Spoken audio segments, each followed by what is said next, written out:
So yeah, emotional game mechanics. Well, it's something that I mean, ICT until now was in, let's say, in the office. We automated our let's say bookkeeping, and now suddenly we see that that games and play and ICT coming in a completely different domain, in the social domain or in the psychological domain. So you play with emotions, and yeah, the mechanics is everything that you do to provoke that. And that's, of course, an interesting question that we will have, because it's the emotion is in the head, as the experience in the games always is. And how do you then provoke these mechanics? It could be an object that drives an emotion. It could be an avatar or a personality that makes you cry. It could be anything. But it's definitely something which is in the eye of the beholder. So it's not something that you can push, but you have to pull. All right. That's an interesting one. It's something you have to push and you can't pull. To some extent, I think you can pull emotion, or at least there's demand to and an exploration to see if we can pull emotions. Let me give you an example here. We have been working on a scenario. It's a VR scenario where there's a first responder, and the thing with first responders is that when they come in crisis situations, they're very well trained to do CPR, for example.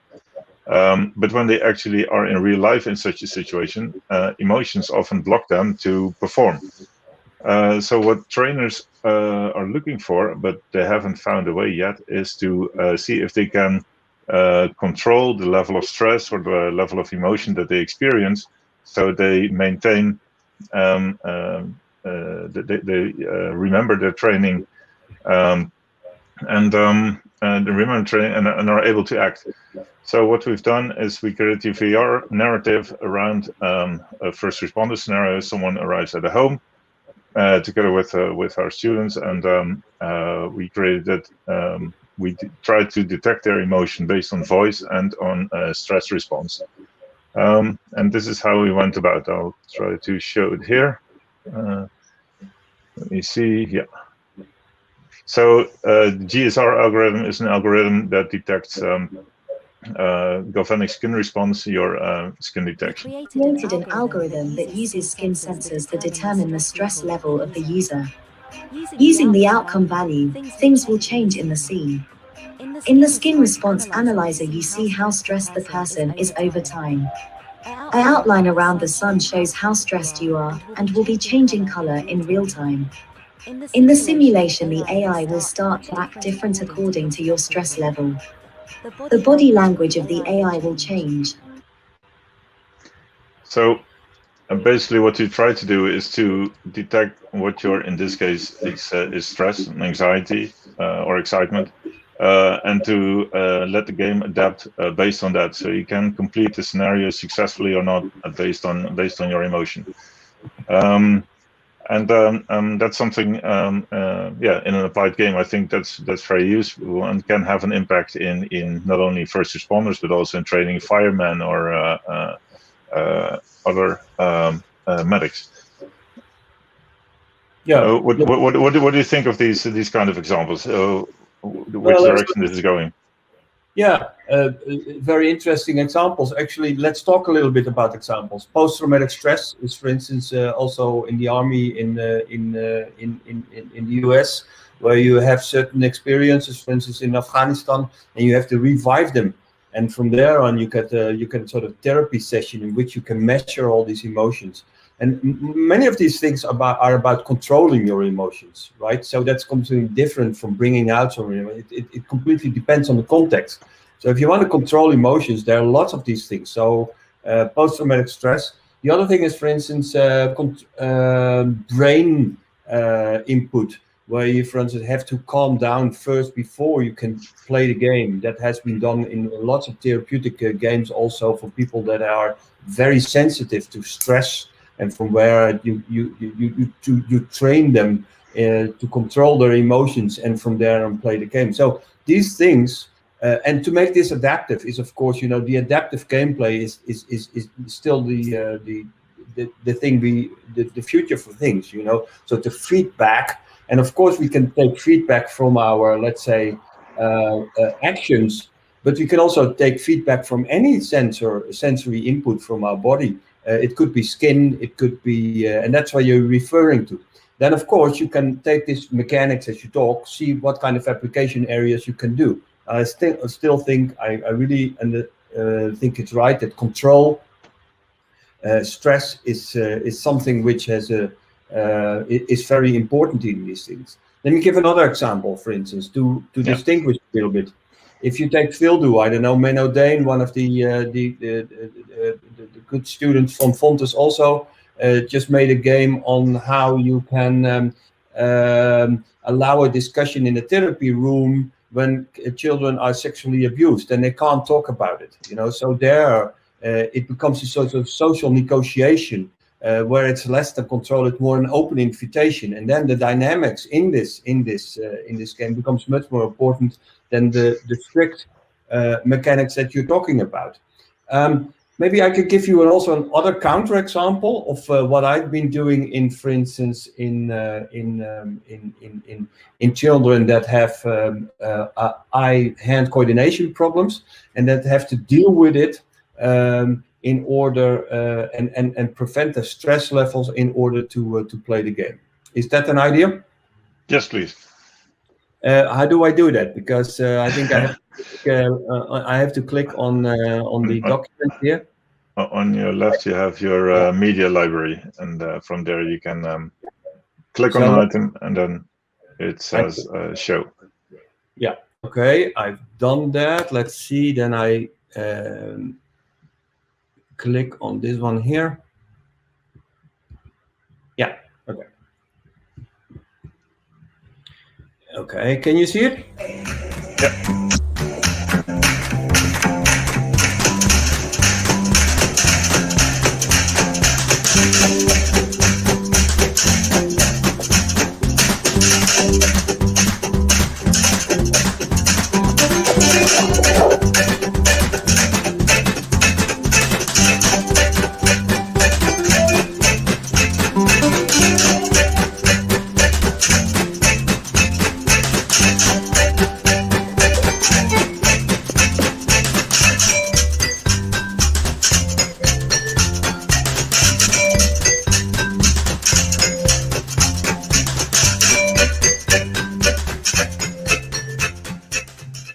Yeah, there might be two things interesting for this example. What have you seen? One is that you saw adaptive play. So there was a sort of a feedback mechanism.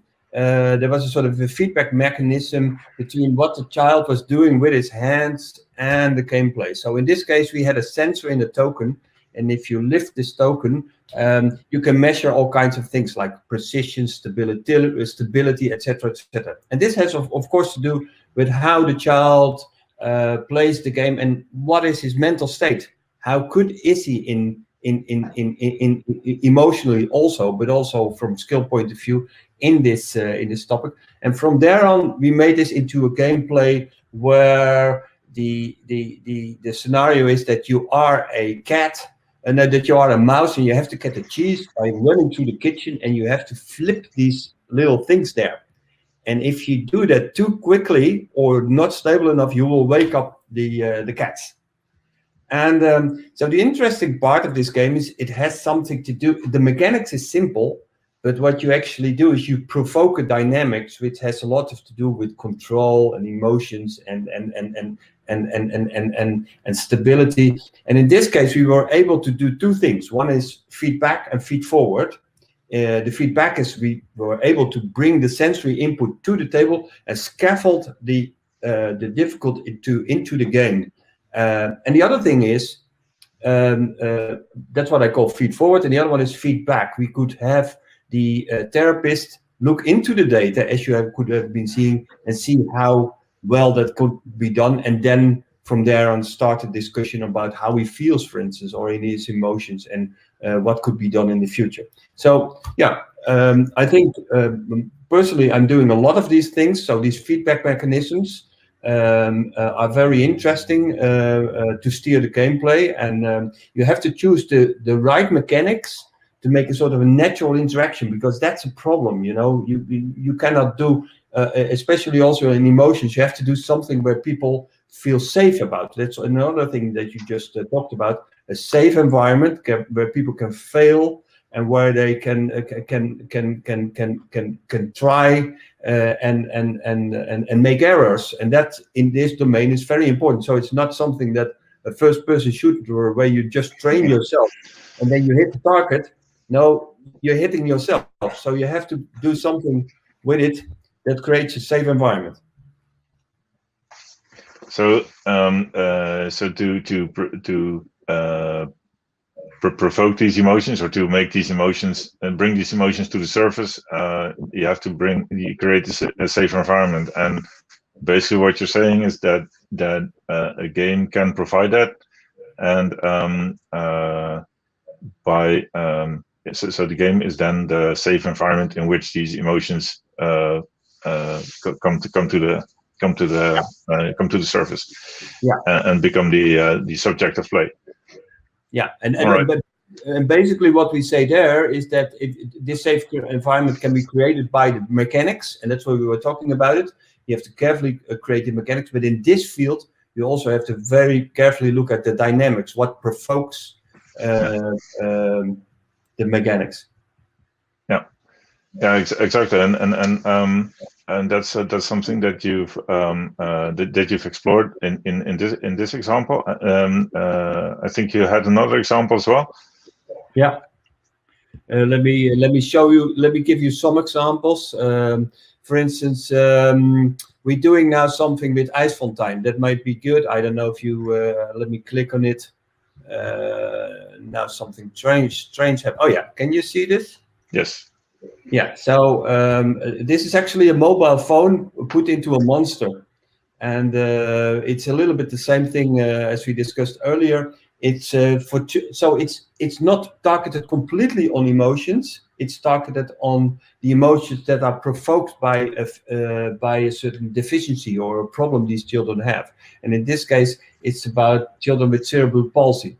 So you know, spastic hands, and they get so frustrated that they can't do anything anymore. They have to train this a lot. So we provoke this. We have this monster, and with this monster, you can do all kinds of tricks. Let me show you that. Maybe I can show you a trick here. So it's about being a monster. Let's see. Yeah, here you can see one of the first prototypes we're working on this. Is that we take a sort of a tangible hybrid approach where you pull this piece of cloth through the phone. And so you actually take a real piece of cloth, and you're using the sensors of the iPhone to measure if that's complete. And from there on, you show the monster to be happy. So, and then we also measure all kinds of low-level features. How good is he doing that? But so in order to get a sort of mental state, we really want to bring this guy or girl into a sort of a mental state where he's aroused or where he's happy, etc., etc. So it's not the dynamics is not based towards success, but towards his steering his emotions and to be proud, and for that we create this game, which is played together with your family. So this is another example, and in that we do a lot of different. One of the other things that we do, for instance, is a project that we started with Menno Dane also and at Fontys, is where we have children that are very aggressive. And we try to see if they can control their aggression by understanding what happened. So we made this game which was able to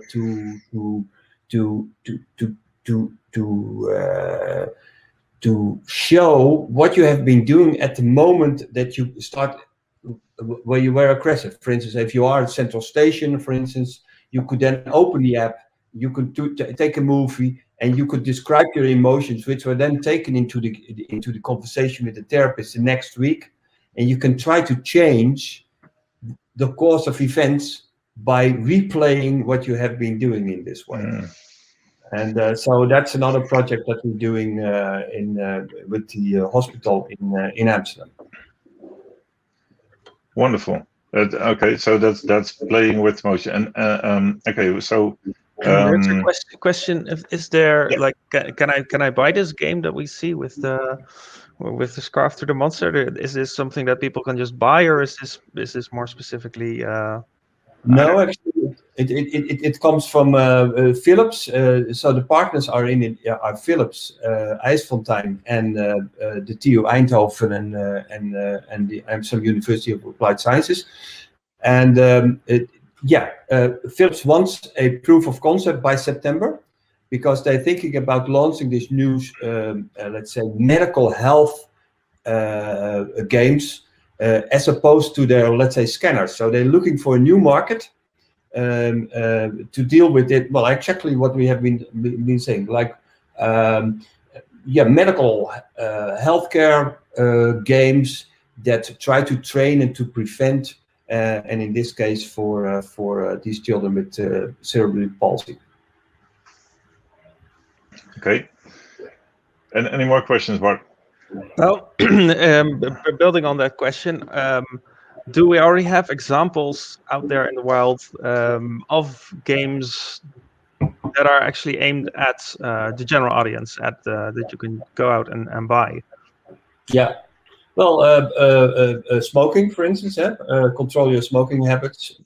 So, I mean, you can ask yourself if this is emotion regulations, but many of these things are steered about controlling the emotions that are provoked by the problems you have.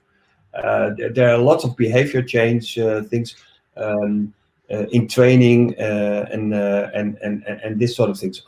Personally, I don't see that much games that are completely dealing with emotions, apart from the things that we have just said, something like the post-traumatic stress. As far as I know, those are the only ones that I know. Well, there are, of course, these games that detect stress and the slow emotional detection. So, for example, we've got these mindfulness games where you control balloons by breathing, or where you are monitored for your breathing and stress response as you go through a game. For example, Mindlight by the Play Game studio in Nijmegen. But as you said, these are emotions that evolve over time. And now, so there are basically two things we see in these developments. One is that there are more and more playful elements brought into the discussion about how to deal with your emotion management, basically. And the other direction of the example that we saw, where we try to see if we can provoke a specific emotion and then monitor it and build on top of that within the game, not only just provoking the emotion, but also moderating and mediating it. So that's another one. So what I would like to show is this.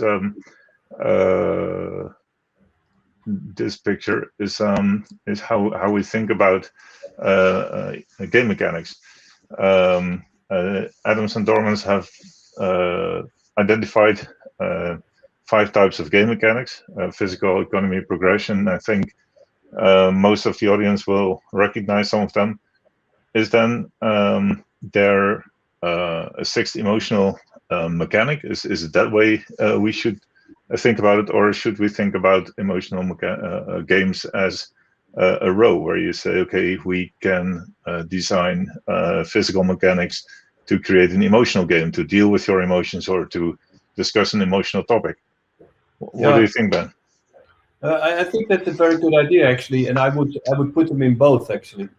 So if you take them as a column, it's more what is the application area or something, and then you could wonder if this is a section of social interaction. But I think that emotion, let's say psychology training or interaction, psychological interaction, is definitely to be added.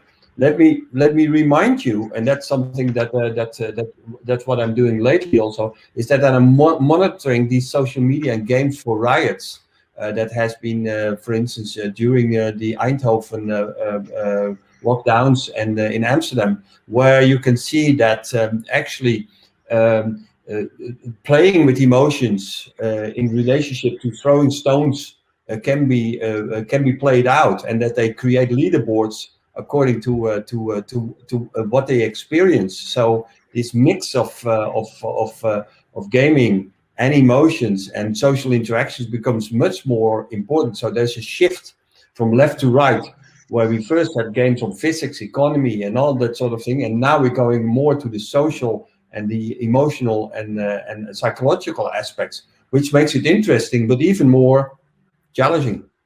So, and I would also go for a row, and I was trying to think about which row I would add, but it's something like, social negotiation or something, or emotional negotiation, or control, or so anything that's emotional exposure, maybe. Emotional exposure. So as you're saying, the game provokes a certain emotion, and basically you want to have an experience with that emotion, and then I don't know, in the games that you said, to explore the situation that then occurs. So you have to you're confronted with that. Yeah. I like that. It's sort of also sort of performance or something, or emotional performance. It's something that, but you have to think about from which perspective you take this. Huh? I think the rows are all from the perspective of the player. It's actually something. It's a type of playing from the point of view from the player. So then you might, it's not it has something of an adventure, but it's something that what you want to do is play around with your own emotional states in order to whatever, create emotional intelligence. Is that what we can do now with games? Create emotional or enhance emotional intelligence? Well, I think a game is always a verb, so it should not be a noun. Something like action is a verb, strategy is a verb, a sport is a verb, because it has a progression. It's always a verb. So you should look for a word that expresses a verb, something like control, or playing with, or negotiation, emotional negotiation. Well, for the moment. All right. So what does the future look like if these developments continue? Let's what is the outlook? Are we going to have games to mediate your own emotional state, automatic detection of that you're going into a depression, and then you should play some games to mediate that? Or yeah, well, data in games will be more, so what, let's talk technology here. So one, there will be more data available. There will be more sensors that can measure emotions. That could be from brain sensors, that could be from skin sensors, but it could also be from AI that interprets actions. So, and from there on, there will be more input, because basically what you're doing is playing with input. And this input comes now not from, let's say, more strict sensors or actions. It comes from more emotional, and I think that will happen a lot. What we see now is that detecting these signals in a way that we can understand them completely is very difficult. But I strongly believe that in a game setting, there's so much context that you can much more easily understand the emotions that has been played through the scenario that is out there. So this will go very fast, and so yeah, you will see much more sensory input. You will see much more AI that's capable of understanding it, and then you need interaction on top of that, and there. That's something which I have not seen too many new things yet, but it will come with technology. All right, it comes with technology, and well, technology is is more and more around us, more and more integrated in our daily lives. So does it mean, for example, that the Internet of Things is going to have an emotional aspect around us, or are we going to be able to marry a robot because we love the robots? I mean, we see it now because people attribute personal, they personalize a robot or an entity. But will a robot get some emotional understanding from us? Is that where we're going? Or will it be more grid-wise understanding? Well, let's try to divide it a little bit. Let's try to divide my opinion from what will happen. Personally, I think that we should not automate or gamify our marriage, for instance, or our sexual life. Do you want to climb into bed with the robot? Personally, I don't. I want to keep this. I want to keep this unstructured and also personal. So I think we should be aware of what we want to gamify, and that's of course a very important discussion at this moment. You know, because gamification seems to drive everything from the riots between the Republicans and the Democratic in the let's say, what was it, the White House, to the riots we see here. And personally, I think we should not be interested too much in, let's say, robotize or gamify emotions too much.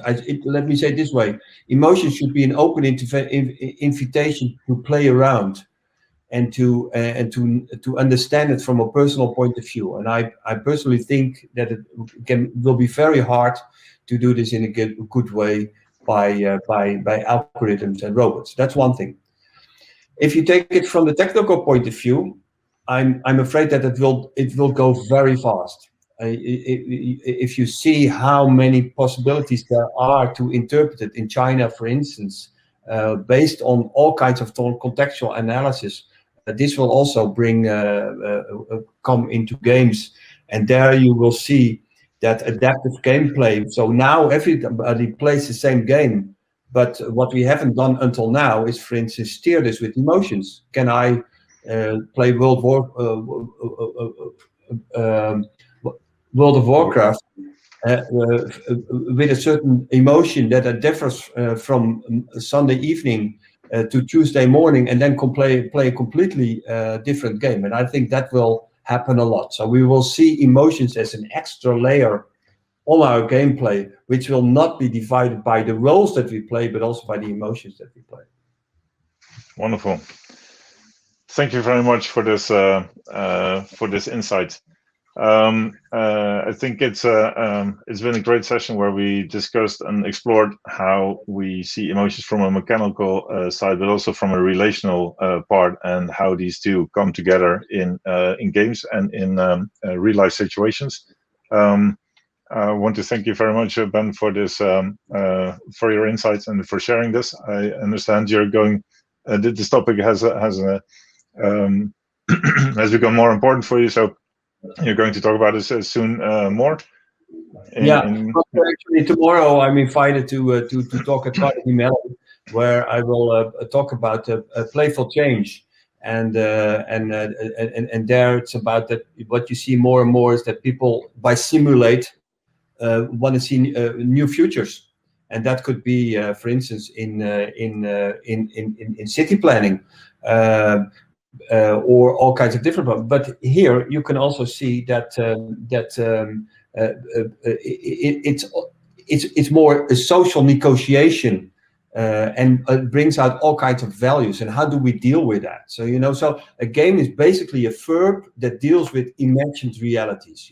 That's what we see now. It brings out realities. It's a negotiation with the reality as input. That's what we see. So it brings out all the things that we have in our society into our games. How do you play with that? And that's something that's something I will talk about tomorrow. in a more wider setting. And I think that's very interesting, and it has its pros and its cons. I think we have to, as game designers, be aware of this and reflect on it. And it also brings a responsibility, and that would be good also to ask the students. You know, how do you deal with these social media that provoke the riots, and how can you control them? If you think about controlling emotions, can you control these riots in a way that are good, and then from whose point of view it's very interesting. But it brings a completely new application area for game designers. It does indeed. All right, I think that wraps this session very much for the discussion part. Please meet each other in the network carousel after this one. The student project you can meet after the session in the at the student booth. And for now, we're going to learn about emotion and games. Nicolas, please take the floor.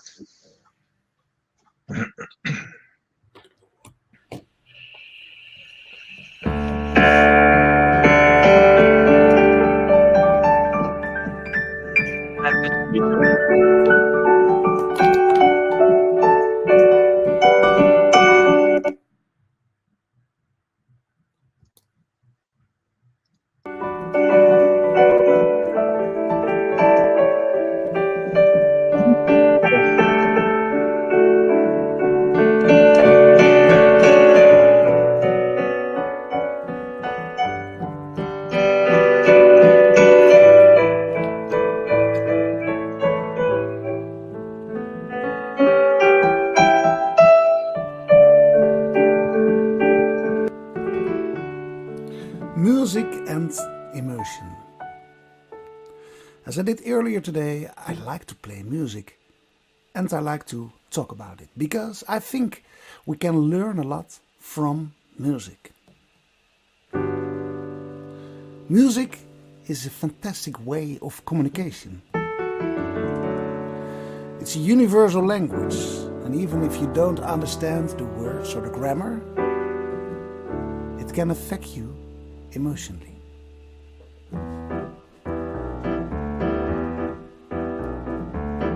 Music teaches us to listen carefully. Music can teach us that only one single voice can make the difference. Music can teach us the importance of dissonances. Music can teach us the value of timing.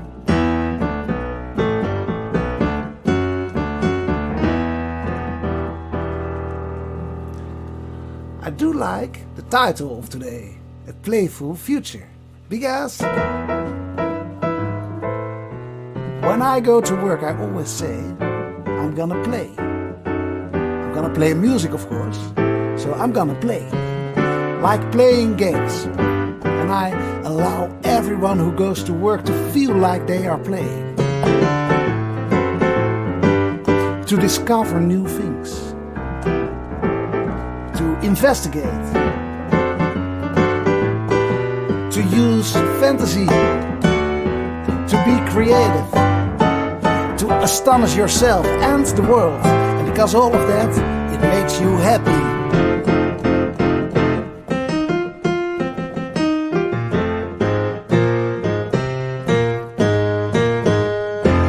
Song, I'm gonna use this camera.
all music in the world.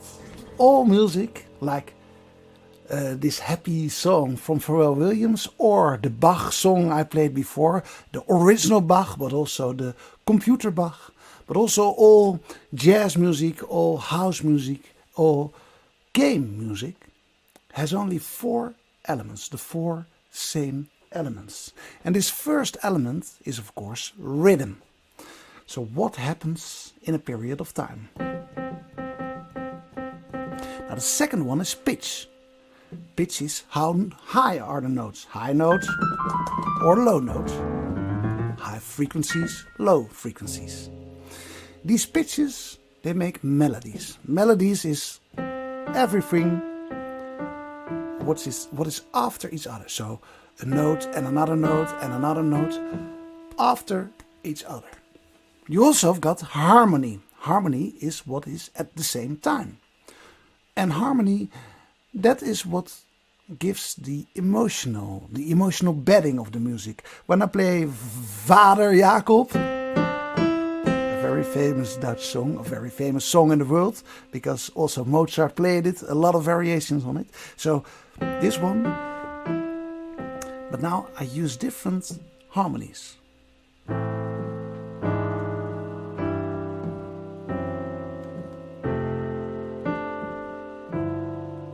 And immediately there's another emotion in it. So harmony makes the emotion. The third one is timbre, because we've got rhythm, the first one, pitch, the second one, and the third one is timbre. Timbre is the color of sounds. How does it sound? When the rain is blowing in your face, immediately you will hear that I'm not Adele, because my voice is different. That is timbre. Timbre is also why a piano sounds different than a trumpet. When I play this,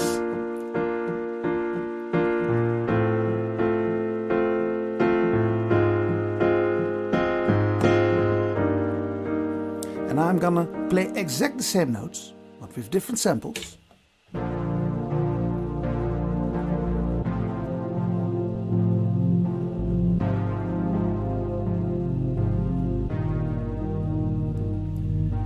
So the sound is different and the feeling is different.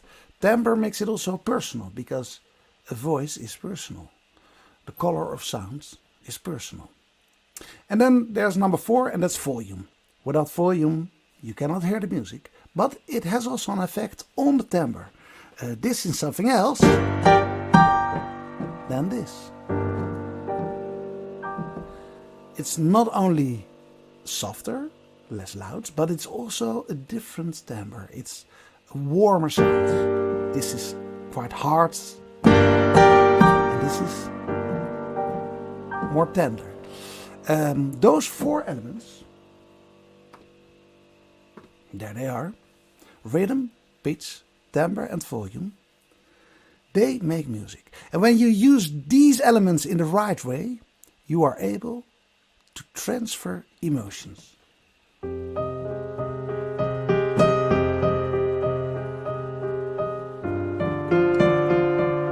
Music can change your mood in a split second. Music can lift you up. And music can take you away to a different world. To a different world of games, for instance. And that is why I'm gonna end this session, this part session, with my all-time favorite game music, and that's Undertale, Megalovania.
Okay, see you next session. Thank Bye-bye. you, Nicolas. Thanks for the attention. All right. See you next session.